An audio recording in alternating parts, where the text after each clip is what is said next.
Dia 22 de dezembro. Segunda Crônicas, capítulo 26. Todo o povo de Judá tomou a Uzias, que era de 16 anos, e o constituiu rei em lugar de Amazias, seu pai. Ele edificou a Elate e a restituiu a Judá, depois que o rei descansou com seus pais.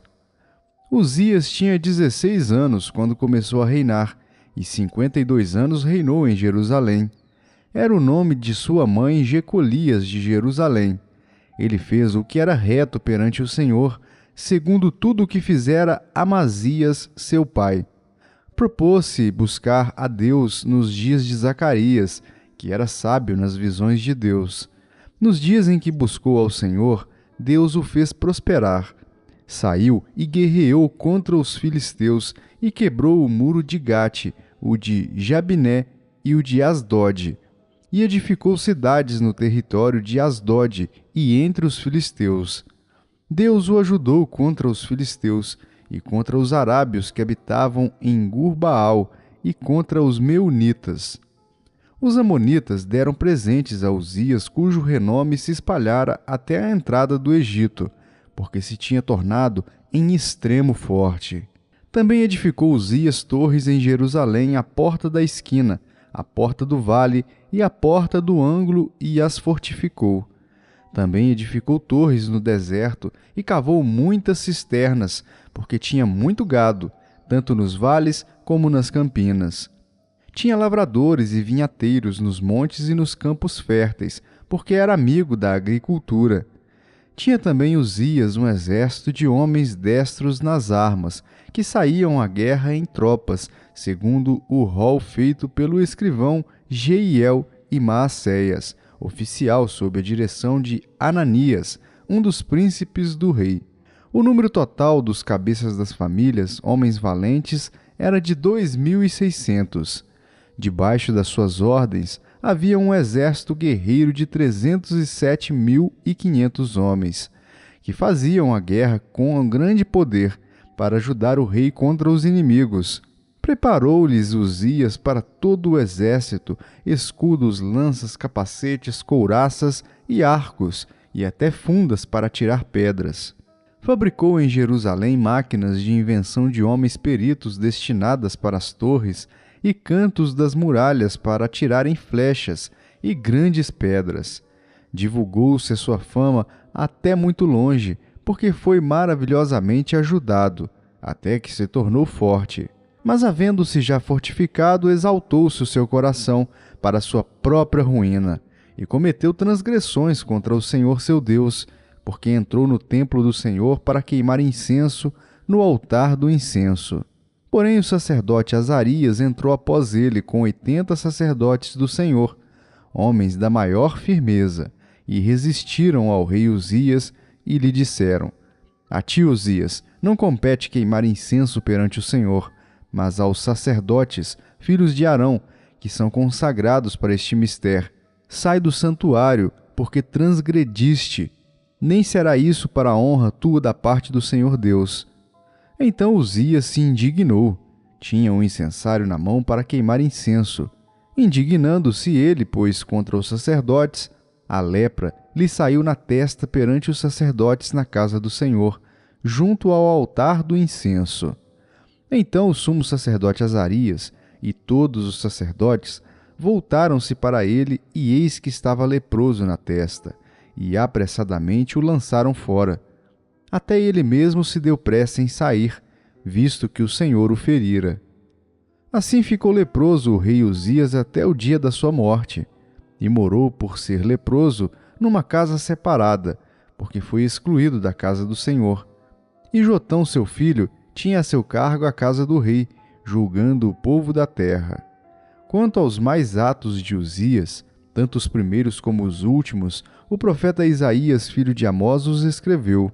Descansou Uzias com seus pais, e com seus pais o sepultaram no campo do sepulcro que era dos reis, porque disseram: Ele é leproso.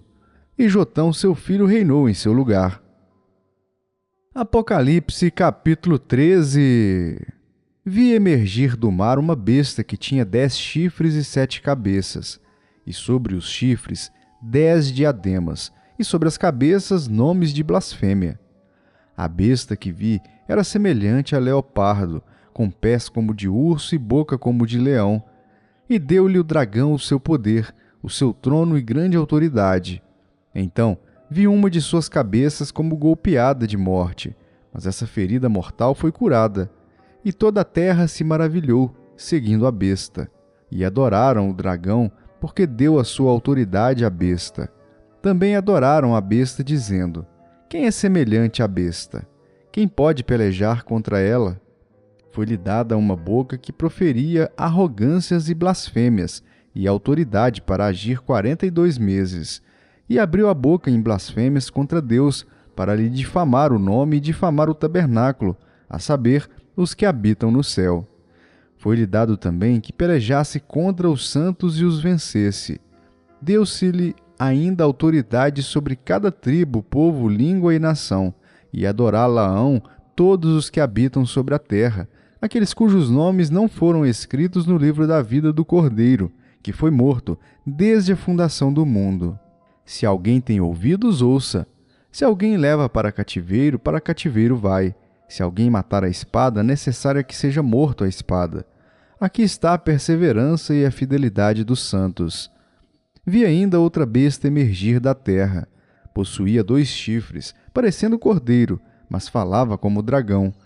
Exerce toda a autoridade da primeira besta na sua presença. Faz com que a terra e os seus habitantes adorem a primeira besta, cuja ferida mortal fora curada.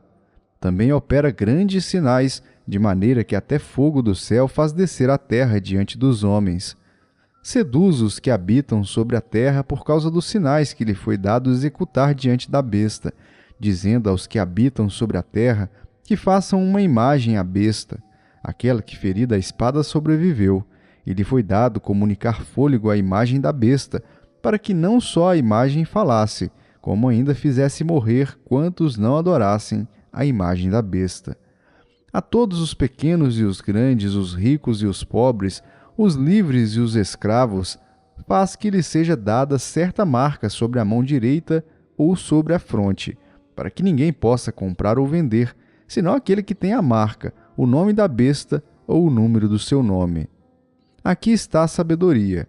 Aquele que tem entendimento, calcule o número da besta, pois é número de homem. Ora, esse número é 666. Zacarias, capítulo 9. A sentença pronunciada pelo Senhor é contra a terra de Adraque e repousa sobre Damasco, porque o Senhor põe os olhos sobre os homens e sobre todas as tribos de Israel. Também repousa sobre Amate, que confina com ele sobre Tiro e Sidom, cuja sabedoria é grande. Tiro edificou para si fortalezas e amontoou prata como o pó e ouro como a lama das ruas. Eis que o Senhor a despojará e precipitará no mar a sua força, e ela será consumida pelo fogo. Asquelon o verá e temerá, também Gaza, e terá grande dor. Igualmente Ecrom, porque a sua esperança será iludida. O rei de Gaza perecerá, e Asquelon não será habitada. Povo bastardo habitará em Asdod, e exterminarei a soberba dos filisteus. Da boca destes tirarei o sangue dos sacrifícios idólatras, e dentre os seus dentes tais abominações. Então ficarão eles como um restante para o nosso Deus, e serão como chefes em Judá, e Ecrom como Jebuseu. Acampar-me-ei ao redor da minha casa para defendê-la contra forças militantes, para que ninguém passe nem volte. Que não passe mais sobre eles o opressor, porque agora vejo isso com os meus olhos. Alegra-te muito, ó filha de Sião. Exulta, ó filha de Jerusalém. Eis aí te vem o teu rei justo e salvador, humilde, montado em jumento, num jumentinho, cria de jumenta. Destruirei os carros de Efraim e os cavalos de Jerusalém, e o arco de guerra será destruído. Ele anunciará paz às nações. O seu domínio se estenderá de mar a mar, e desde o Eufrates até as extremidades da terra. Quanto a ti, Sião, por causa do sangue da tua aliança, tirei os teus cativos da cova em que não havia água. Voltai à fortaleza, ó presos de esperança. Também hoje vos anuncio que tudo vos restituirei em dobro. Porque para mim curvei Judá como um arco e o enchi de Efraim. Suscitarei a teus filhos, ó Sião, contra os teus filhos, ó Grécia. E te porei, ó Sião, como a espada de um valente. O Senhor será visto sobre os filhos de Sião, e as suas flechas sairão como relâmpago. O Senhor Deus fará soar a trombeta, e irá com os redemoinhos do sul. O Senhor dos exércitos os protegerá. Eles devorarão os fundibulários e os pisarão. Também beberão deles o sangue como vinho. Encher-se-ão como bacias do sacrifício, e ficarão ensopados como os cantos do altar. O Senhor seu Deus naquele dia os salvará, como ao rebanho do seu povo, porque eles são pedras de uma coroa e resplandecem na terra dele. Pois quão grande é a sua bondade, e quão grande a sua formosura! O cereal fará florescer os jovens, e o vinho as donzelas. João capítulo 12. 6 dias antes da Páscoa foi Jesus para Betânia, onde estava Lázaro, a quem ele ressuscitara dentre os mortos. Deram-lhe, pois, ali uma ceia. Marta servia, sendo Lázaro um dos que estavam com ele à mesa. Então Maria, tomando uma libra de bálsamo de nardo puro, muito precioso, ungiu os pés de Jesus e os enxugou com seus cabelos. E encheu-se toda a casa com o perfume do bálsamo. Mas Judas Iscariotes, um dos seus discípulos, o que estava para traí-lo, disse: Por que não se vendeu este perfume por 300 denários e não se deu aos pobres? Isto disse ele, não porque tivesse cuidado dos pobres, mas porque era ladrão, e tendo a bolsa tirava o que nela se lançava.